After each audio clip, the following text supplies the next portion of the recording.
import and export in computer products. So I used to take care of the whole Asia region in terms of our import and export. We'll ship computer products, monitors, electronic components to Asia, and then we do the same import them in too. So with my traveling all over Asia and different parts of Europe, I noticed that a lot of packaging, when you open up computer boxes, there's plastics, there's peanuts, there's all these different things that they're just, you just dump them in the rubbish bin once you're done. So a lot of times when I visit a lot of different ports or airports or different cities, their landfill is really, there's no anywhere that stays recycling bin, especially across Asia. A lot of things are just dumped to a landfill. So after seeing that, I was very upset about that. As you can see some pictures here, there's a picture on top that I actually grabbed from EPA with a turtle dragging like a bag of plastic bags that's already been kind of degraded, and kind of what happened to the ocean.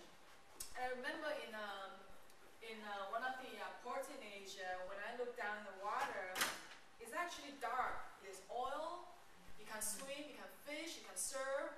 You can even, if you catch something, I would not recommend you put that in your mouth just because it's just so toxic. So I became very upset, and I thought to myself, there's got to be a better way to do shipping and mailing and better way to package products than the regular ways that we're doing right now. Hence, EcoPack Store is born.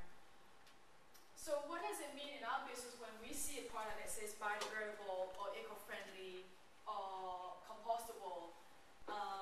I gave an example yesterday, which I'm going to do today too. Like for example, if I look at this table, for instance, if it says that it's made from bamboo at the top, but the rest of it is not made from bamboo, the rest of it is just steel or other types of non-renewable materials, can you still call it green?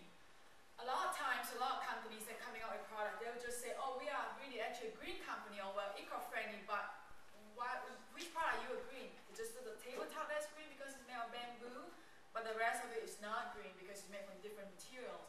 So October 15th, the FTC came out with a green guideline that all the packaging companies need to follow, because they cannot just do the greenwashing anymore, and they cannot just make general claims of saying that we are green. If you're green, how are you green? Which part of the product is green? Whether it's 50%, 60%, 70%, we need to show that. So that's very critical in my industry, because if I come up with a packaging that says, okay, this is a renewable material, it's made from corn, but how long does it take to degrade or compost? According to the BPI, anything that's made from renewable products has to be stamped, approved by BPI within a 6 months period that have to degrade or compost. So that's ASTM 6400 that we have to follow.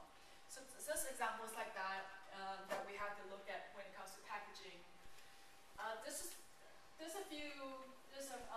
think I spelled compostable wrong here. But this is just kind of a short definition of what biodegradable means and compostable. So biodegradable, it has to break down, return to nature within a reasonable short amount of time. It needs the presence of sun, air, water, and microbes for that to biodegrade.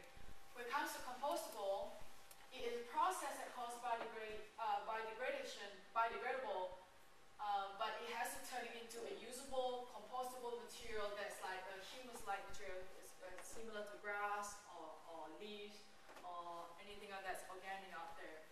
And you can do that either at home or at the municipal composting facility.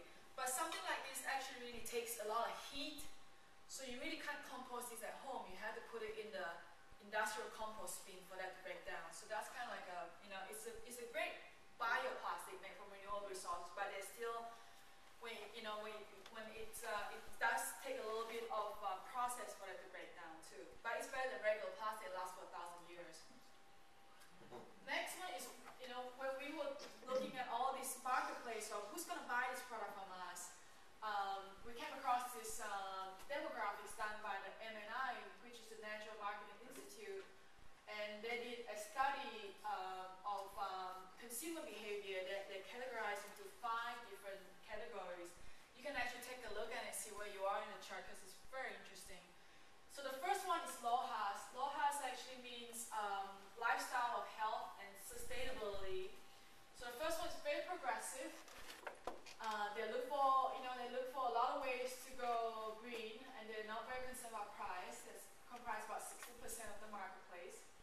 Number two are the natural lights. They're concerned about personal wealth and health, and they use many natural products, and they like to protect the environment, which comprise about 25%. The third one are the practical and conventionals. They like to see without. They're interested in the green products, but they like to save money in the long run too. I think a lot of us who are in the business are in this category.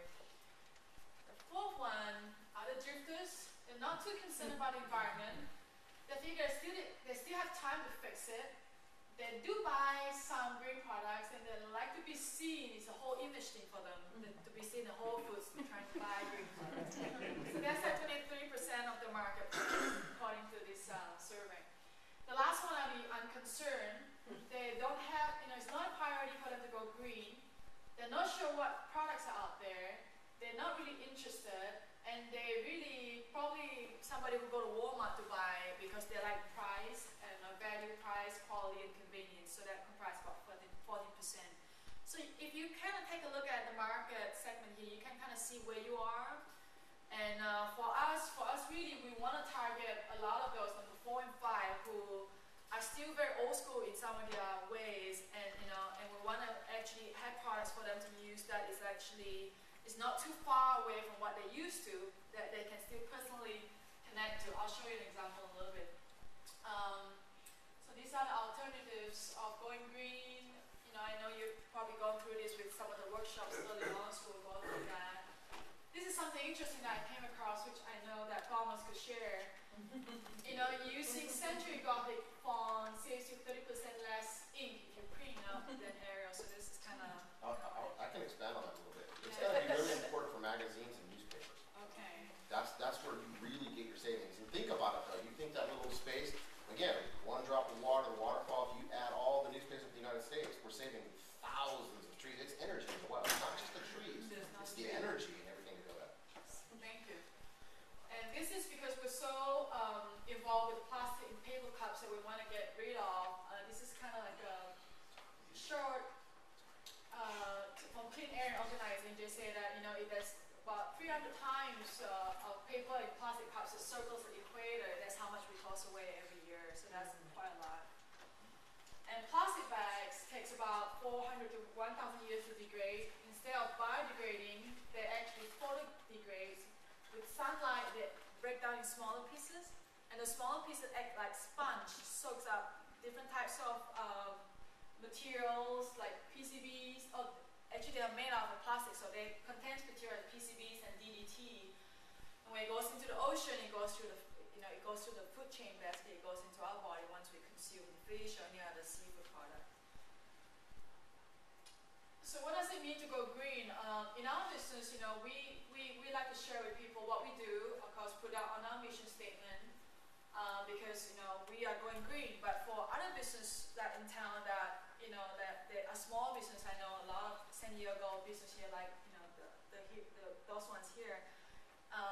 If they say I'm going green and they put it in a mission statement, if they're still drinking out from a plastic cup or foam cup, that really defeats the purpose of why they want to put green in a mission statement. So I do really believe that you have to put, if you say you're doing it, you should do it. Can I say one thing? No. My wife was at the airport. No, this ties right into what you're saying. There's the new card. If you go to the airport, my wife's a flight attendant. So if you go to the card, it says greenride.com. Right. I asked the guy, what makes your company green? Nothing. It's just a marketing. Wow. So, right in there. And I looked at him and said, dude, you're That's a really good idea because a lot of companies are doing that. They want to jump on a bandwagon of being green.